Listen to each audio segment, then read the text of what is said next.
It was a sunny afternoon, and Ethan and Sicil were sitting together in class, casually chatting before the lecture began. They were deep in conversation about a new series they both wanted to watch when Zoe, one of their classmates, walked up to Ethan, her smile bright and flirty. "Hey, Ethan," Zoe said, twirling a strand of her hair around her finger. "I've been meaning to ask, are you coming to the party this weekend? I hear it's going to be really fun and I thought we could hang out. You know if you're free."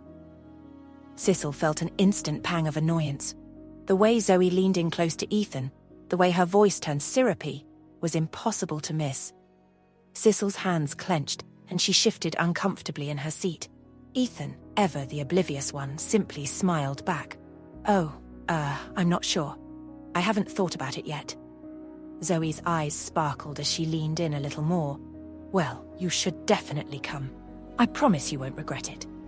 Sicil could feel her irritation bubbling over. Without thinking, she abruptly stood up, grabbing her things. "I just remembered, I have to go, see you later," she muttered, not bothering to hide her frustration.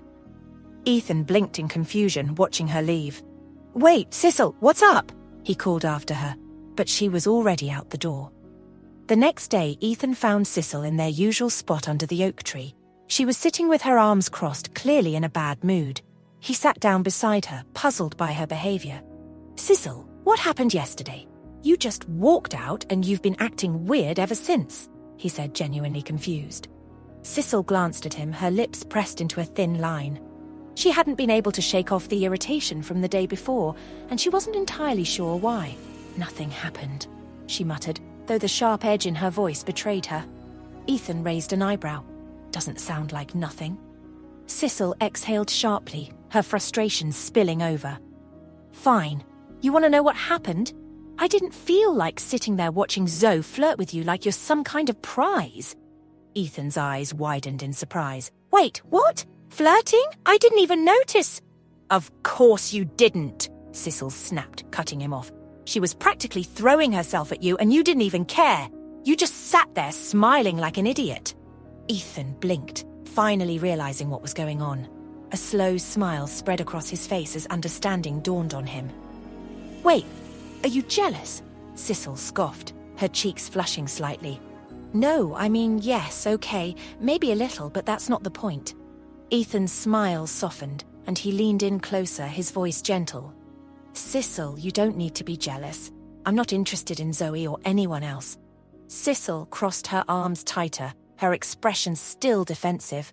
"Well, it sure didn't seem like that yesterday." Ethan chuckled softly, shaking his head. "Look, I might be clueless about a lot of things, but when it comes to you, I'm not. You know you're the only one I care about, right?" Her eyes flickered with uncertainty, but she didn't say anything. Ethan continued, his tone sincere. "I mean it. You're the one I want to be with. Zoe's just a classmate. You're everything." Sicil felt her heart soften at his words, though she tried to keep her face neutral. "You're really laying it on thick, aren't you?" Ethan grinned, sensing her mood was shifting. "Just speaking the truth. And hey, if it helps, I'm officially declaring myself unavailable to everyone, except you, of course." Sicil rolled her eyes, but she couldn't hide the smile tugging at her lips. "You're such a dork." "But I'm your dork," Ethan said playfully, nudging her shoulder. She finally let out a small laugh, the tension in her shoulders easing. Though she didn't say it out loud, Ethan's words warmed her heart. He had a way of making her feel secure, even when she was annoyed. And though she wouldn't admit it just yet, the truth was, she was starting to see how much she really cared about him. "Well, I'm still mad at you," Sicil said, though her voice lacked conviction. Ethan laughed, wrapping an arm around her shoulders in a friendly, reassuring way. "That's fine, as long as you're still hanging out with me." Sicil pretended to consider it, then smiled. "I guess I can deal with that." From that day on, things changed between them and their dynamics shifted. While Sicil was still not ready to confess her love for Ethan just yet, she knew it was only a matter of time before she did. In their final year of college, amid the hushed whispers of the library, Ethan and Sicil found themselves engrossed in a French assignment. As they exchanged notes, a A comfortable silence enveloped them, punctuated only by the rustling of pages and the soft hum of turning them. Sicil, her mind not 100% on the notes in front of her but on the steady warmth of Ethan beside her, felt a rush of emotions that left her breathless. She lifted her gaze from the textbook and found Ethan already watching her. His eyes, soft and intense, mirrored the same longing she felt. The library around them faded into nothingness, and all that remained was this moment, silent, electric, and filled with unspoken words. Ethan leaned in, closing the gap between them with a tender, almost hesitant kiss. Their lips met softly, tasting the vulnerability and the quiet confession of feelings long held back. The kiss was delicate, as if testing the waters of a new reality they were both stepping into. It lingered, neither of them wanting to pull away, each kiss more of a promise than the last. But that soft restraint couldn't hold back the intensity brewing between them for much longer. As they paused to catch their breath, something shifted. Their desire, once careful and tender, broke free. Ethan's hand cupped the back of Sicil's neck, and she responded by pulling him closer, pressing her body against his. Their lips met again, but this time with a fierce passion. The kiss deepened, their mouths moving in sync, tasting the urgency of all the words they had never said. Sicil moaned softly against his lips as her hands tangled in his hair, pulling him impossibly closer. Ethan, desperate and overwhelmed by the sensation of her against him, kissed her harder, with the kind of longing he had suppressed for far too long. Their breaths were ragged, their movements fueled by the pent-up desire that was now finally free. As they pulled away for a brief second, gasping for air, Ethan's eyes were wild with emotion. He cupped her face gently, his thumb brushing her flushed cheek. "I love you, Sicil," he whispered, his voice raw with honesty.